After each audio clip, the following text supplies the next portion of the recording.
Bienvenidos y bienvenidas a Biología. Vamos a seguir, ¿vale?, con la genética mendeliana y vamos a ver, digamos, algunos casos en los que la genética mendeliana no se acaba de cumplir del todo, ¿vale?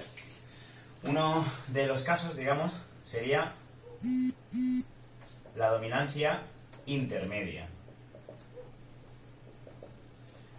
Y otro caso similar se llama codominancia.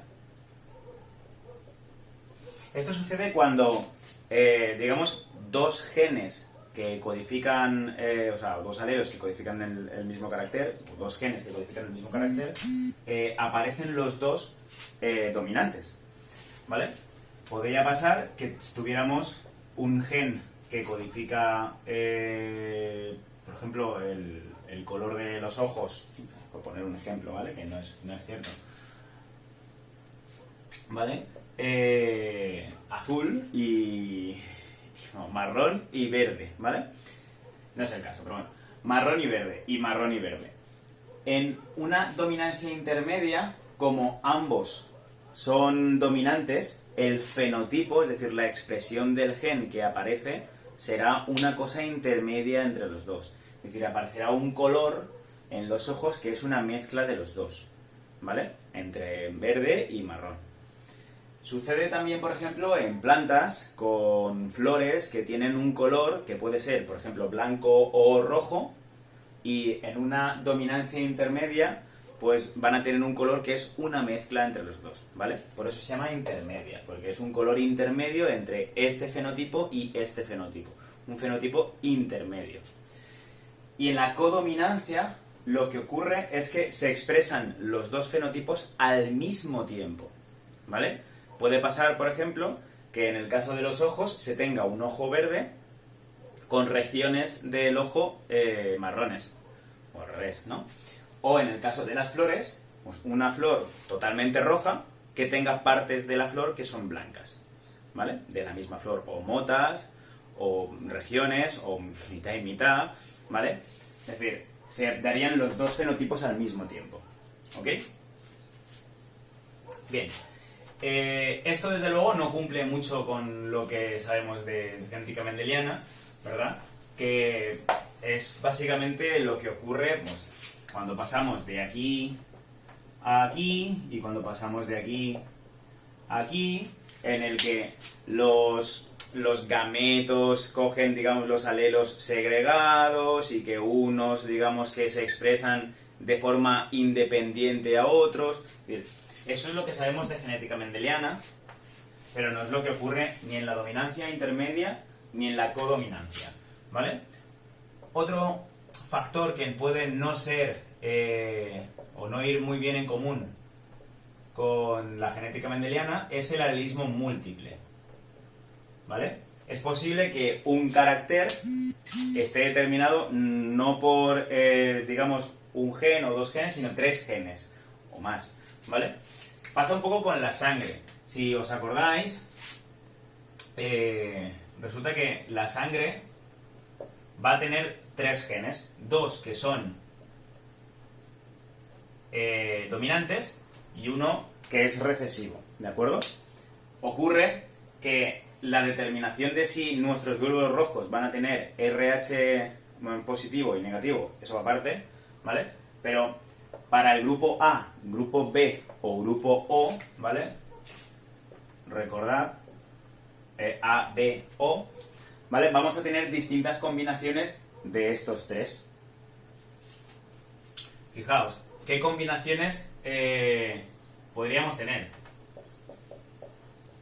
Y A, y B, y minúscula, ¿de acuerdo? Entonces, aquí, fijaos que tendríamos o que los dos son A, o que los dos son B, ¿veis? O que tenemos A y, o que tenemos B y A, o que tenemos B y B, ¿de acuerdo? O que tenemos A y, bueno, y A, lo mismo es, y B, ¿vale? Y tendríamos, bueno, al revés, de todas formas. Y que tendríamos I I. Y en este caso tendríamos IB, I. Fijaos que tengo 9 genotipos distintos, ¿vale? Pero los fenotipos que voy a tener, pues fijaos, en este caso voy a tener grupo A, en este voy a tener grupo A, en este voy a tener grupo A, en este y este voy a tener grupo B, porque el dominante es B. En estos dos voy a tener grupo AB, porque ambos son dominantes, ¿vale? Y voy a tener una codominancia. Y aquí, que no tengo ni A ni B, es donde voy a tener el grupo O, ¿vale? Así que esto es el alelismo múltiple. ¿Vale? Que básicamente es que varios alelos pueden codificar un mismo carácter. Y obviamente las combinaciones pues aumentan. Vale. También podemos hablar como otro fenómeno que se aleja un poco de la genética mendeliana, la epistasia. ¿Vale? La epistasia básicamente es que la expresión de un gen condiciona que se exprese otro o no. ¿Vale? Hay un ejemplo que tendréis en el resumen que tiene que ver con el color de los labradores. ¿Vale? Hay básicamente un gen que va a codificar el color de los labradores, que va a ser el A, que este me dice si estos labradores son negros, ¿de acuerdo? Luego tendríamos el negro sería el dominante, ¿no? Y el marrón sería el recesivo. ¿Vale? Y luego tendríamos B, que básicamente es que hay pigmento, vamos a poner con pigmento y sin pigmento, ¿vale? Con pigmento, y en B minúscula sería sin pigmento. Aquí vamos a tener estos genotipos, ¿vale?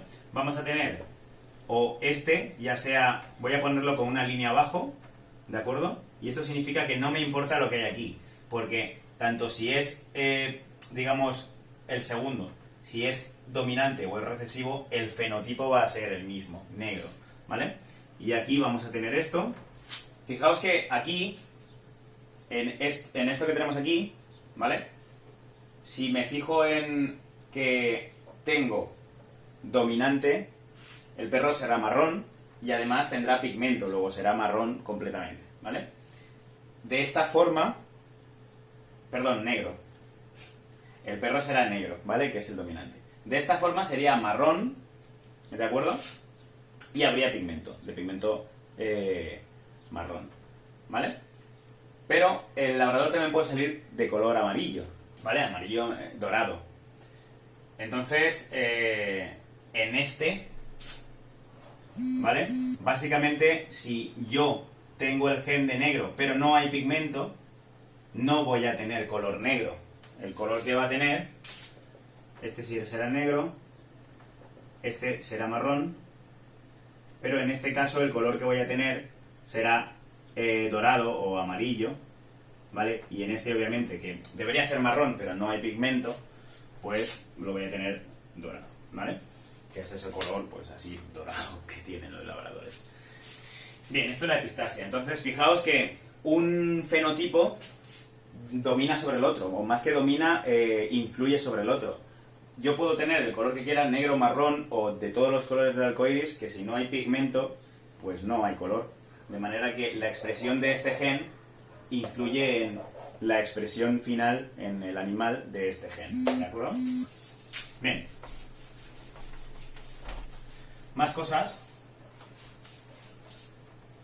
¿Cómo sería la poligenia? ¿Vale? La poligenia es muy fácil de entender y básicamente es que hemos hablado de que en general un alelo codifica un carácter, o tenemos dos alelos que codifican un carácter, que pueden ser dominantes o recesivos, ¿vale? Dos alelos de un mismo gen, pero la poligenia básicamente es que hay ciertos caracteres, como puede ser el color de la piel, o la estatura, o el peso que se tiene pues cada individuo, que están codificados por muchos genes, ¿vale? No uno o dos, sino un montón, ¿vale? Puede haber 3, puede haber 8, ¿vale? Entonces, claro, más que darse una serie de fenotipos, lo que se da, digamos, es, pues, una poca cantidad de población con una serie de fenotipos concretos, luego más cantidad de población con otros fenotipos, otra con otros fenotipos. Sí que es verdad que hay como un máximo de porcentaje de gente, de individuos con el mismo fenotipo, ¿vale? Pero en general no se tiene un fenotipo discreto, es decir, que cada una de los fenotipos son muy distintos, sino que se tiene como un continuo, ¿vale? Es como una escala de colores, básicamente, en el que nos cuesta ver, digamos, la diferencia que hay entre uno y el anterior porque se difumina, ¿no? Quiero decir, no es como si aquí tuviéramos color amarillo y aquí tuviéramos color verde, que cambia automáticamente, sino que los bordes se difuminan y claro, puede haber gente que caiga aquí, ¿vale? Eso es porque hay muchos genes codificando un mismo carácter, ¿vale? Poligenia. Siguiendo, tendríamos también los genes letales. ¿Vale? Un gen letal básicamente es aquel que si se expresa, pues va a ser letal, ¿vale? O se llaman letales o deletores, ¿vale? Deletores, que viene de delete, que es suprimir, ¿vale? Un gen letal básicamente es aquel que si da lugar matará al individuo cuando se está desarrollando en el embrión, etcétera, ¿vale? O a lo poco de nacer. Y un deletor básicamente va a ser aquel que va a disminuir la capacidad de sobrevivir de un individuo que seguramente no llegará a la edad adulta, ¿vale? Ocurre en algunos genes, por ejemplo, que pueden ser letales cuando son recesivos, ¿vale? De manera que podemos tener un gen L que es normal y un gen L minúscula que es letal. De manera que si hay, digamos, individuos portadores del gen letal, en general cuando hagamos el cruce, ¿vale? Pues vamos a tener, recordad, 4 genotipos distintos, este y este, ¿vale? Estos que tienen el gen dominante normal, pues van a estar vivos, ¿vale? Pero un 25% pues van a morir, ¿vale? Estos individuos no van a ser viables, ¿vale? Mueren. Porque hay algunos genes que son, pues eso, letales. ¿De acuerdo? Bien. Pasa un poco, por ejemplo, aunque lo veremos más tarde, con el gen de la hemofilia, ¿vale? En general, el gen de la hemofilia, lo veremos ahora, ¿vale? Pero, bueno, luego os lo cuento. Bien, más cosas. Vamos a ver la determinación del sexo por genética, ¿vale? Tenemos en los humanos 23 pares de cromosomas, ¿vale? Y el 23º par son los cromosomas sexuales, ¿vale? Estos cromosomas pueden ser X o pueden ser Y, ¿vale? Las mujeres son XX y los hombres son XY, ¿vale? De manera que, fijaos, ¿qué gametos puede tener esta hembra? Pues solo puede tener X y X, ¿vale? ¿Qué gametos puede tener este macho, digamos? Pues X e Y, ¿vale? Esto nos deja con estos digamos, genotipos. Este y este, XY, este y este, XX y este XY, ¿vale? La descendencia pues será un 50% a partes iguales, hombre o mujer, ¿vale? Luego, esta es un tipo de, digamos, determinación del sexo en función de los cromosomas. Pero no tiene por qué ser determinada por cromosomas. hay algunas especies, como vimos por ejemplo con las abejas o incluso las cucarachas, ¿vale? Que cuando son haploides, ¿vale? Pasa con los zánganos en las abejas, son machos. Y cuando son diploides, ¿vale? Son hembras. Luego, esta sería una determinación del sexo por haploidía o por diploidía, ¿vale? De las células. También tenéis otras que están codificadas por 3 alelos, no solo por 2 tipos de cromosomas, sino por 3 alelos, ¿vale? Un alelo, vamos a llamarlo H, un alelo M y un alelo F, ¿vale? De manera que si el individuo aparece con el alelo F, pues será femenino, digamos, o será una hembra, ¿vale? Si aparece con el alelo M, será un macho, y si aparece con el alelo H, pues será hermafrodita, ¿vale? Esto se da en algunas plantas. Y finalmente, los factores ambientales, ¿vale? Ya vimos en los reptiles que había ciertos factores ambientales que determinaban el sexo de una generación, ¿vale? Por ejemplo, los cocodrilos, alrededor de los 30 grados, ¿vale? Tienen tanto machos, voy a ponerlos así, ¿vale? Como hembras. Sin embargo, por encima de 30, 32, realmente hay un intervalo ahí de varios grados, ¿vale? Pero por encima de 32, todos son machos, y por debajo de 28, poned, ¿vale? Todos son hembras. De manera que fijaos lo importante que es para los cocodrilos buscar, digamos, un lugar donde desovar y gestar ahí a sus crías. Esto es cómo se determina el sexo, ¿vale? En general en todos los mamíferos y en los humanos, por supuesto, ¿vale? Se determina por estos cromosomas sexuales que pueden ser X e Y. ¿Cómo son estos cromosomas X e Y? Pues los cromosomas X son bastante grandes, ¿vale? Son bastante grandes.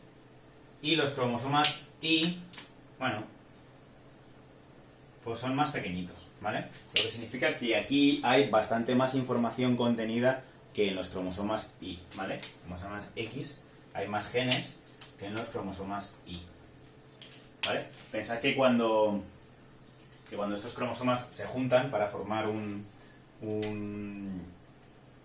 mismo, os lo diré, un par de cromosomas homólogos, ¿vale? Este de aquí, cuando se junta con otro, pues tiene esta forma, ¿vale? Parece una X, y este de aquí, cuando se junta con el otro, pues tiene esta forma, que bueno, como al ser más pequeño, pues parece una Y, ¿vale? Por eso se llaman cromosomas X e Y. Bien. Una de las cosas que puede pasar es que tengamos herencia que está ligada al sexo, ¿vale? Herencia ligada al sexo sucede, por ejemplo, con el daltonismo. Os explico. Vamos a llamar XD a el gen dominante del daltonismo, que es un gen normal, ¿vale? No codifica la enfermedad, digamos, y D minúscula a el gen que sí codifica la enfermedad, ¿vale? Esta es una enfermedad que está ligada al cromosoma X. Hay otras enfermedades, no se conocen pocas, la verdad, porque ya os he dicho que en el cromosoma Y tampoco hay mucha información, que están, digamos, ligadas al cromosoma Y, ¿vale? En el daltonismo, pues fijaos que una hembra, por ejemplo, que tenga sus 2 cromosomas bien, y un hombre que tenga su cromosoma, digamos, que sí que esté afectado, ¿vale? Como puede ser el caso de un hombre con daltonismo, ¿vale? Tendría esta descendencia. XD, ¿vale? Que no nos estamos riendo, pero es lo que hay, ¿vale? XD, Y, XD, y XDY. Eso significa que una mujer sana y un hombre con daltonismo, ¿vale? Nunca darán lugar a una descendencia con daltonismo. Las mujeres llevarán el gen, ¿de acuerdo? Pero no podrán ser daltónicas, porque tienen, en los dos casos, el gen dominante. Y los hombres, como necesitan coger la X de la madre y solo la Y del padre, no hay ninguna manera, ¿vale?, de que se le transmita el daltonismo. De manera que estos hijos varones de una persona, de un hombre daltónico, nunca serán ni daltónicos ni portadores del gen. Pero estas dos mujeres no serán daltónicas, pero sí serán portadoras, ¿vale? De hecho, es difícil que, tanto en el caso del daltonismo como en el caso de la hemofilia, que funciona igual, ¿vale?, que las mujeres sean daltónicas. Fijaos qué pasaría si hiciéramos lo mismo para una mujer que es portadora, pero no es daltónica. Pues tendríamos una hembra que no es daltónica pero es portadora, un macho que no es daltónico ni sería portador,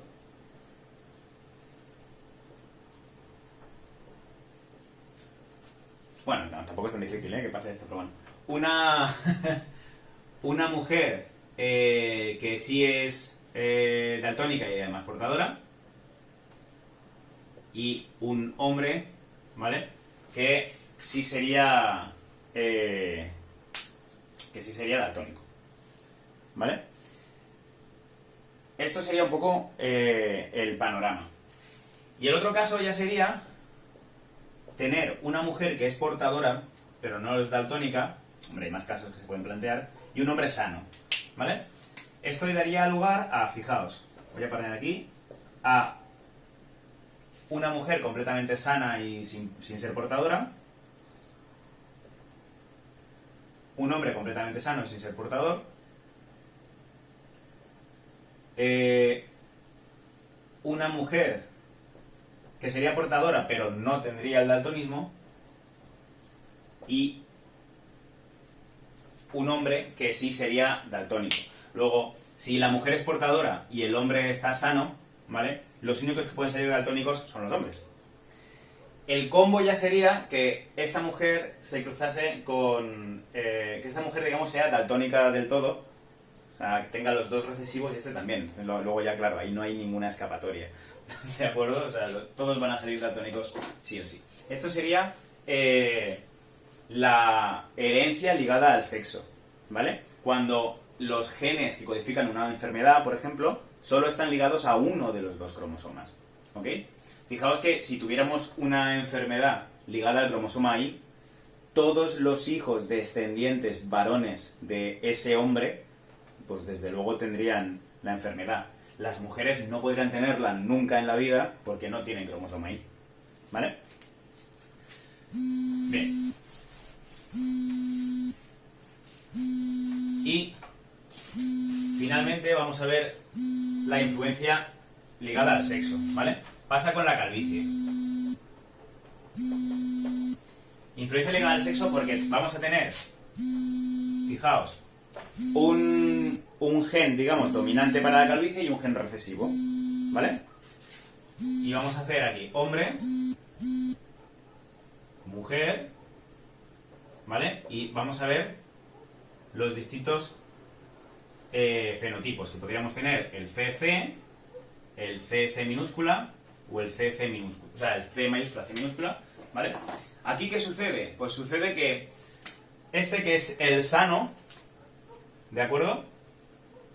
O sea, más que el sano, es cuando los dos son este C, ¿vale? Resulta que este hombre tiene pelo normal, ¿vale? La mujer también. En hombres, resulta que el recesivo no es este, es este, ¿vale? Va al revés. Y en mujeres, el recesivo es el minúscula. Esto indica que aquí, en la mujer, tienen como dominante el gen normal y tendrá pelo normal, ¿vale? Pero el hombre, resulta que el gen dominante para él es este de aquí, que es el recesivo, de manera que aquí estará calvo. Y luego ya, si se da el caso de que una mujer tiene los dos, digamos, estos de aquí, pues obviamente este, aunque es recesivo, no hay rastro del normal y será calva, ¿vale? Más que será calva, que se le caerá el pelo con la edad, ¿vale? que es un poco la alopecia de la calvicie, no, no es que nazca calva y sea calva siempre, ¿vale? Y el hombre obviamente pues será calvo no lo siguiente, ¿vale? Cuando aparezca con estos dos. Esto explica, o sea, esto es la influencia del sexo en la herencia y en la expresión de los genes, ¿vale? Como para un sexo puede ser dominante un alelo que para el otro es recesivo, ¿de acuerdo? Y también explica un poco por qué hay más hombres calvos que mujeres cuando alcanzan una cierta edad. Bueno, pues espero que hayáis entendido el tema en general de genética mendeliana, lo terminamos aquí y ya el próximo día empezamos con la genética molecular. Hasta luego.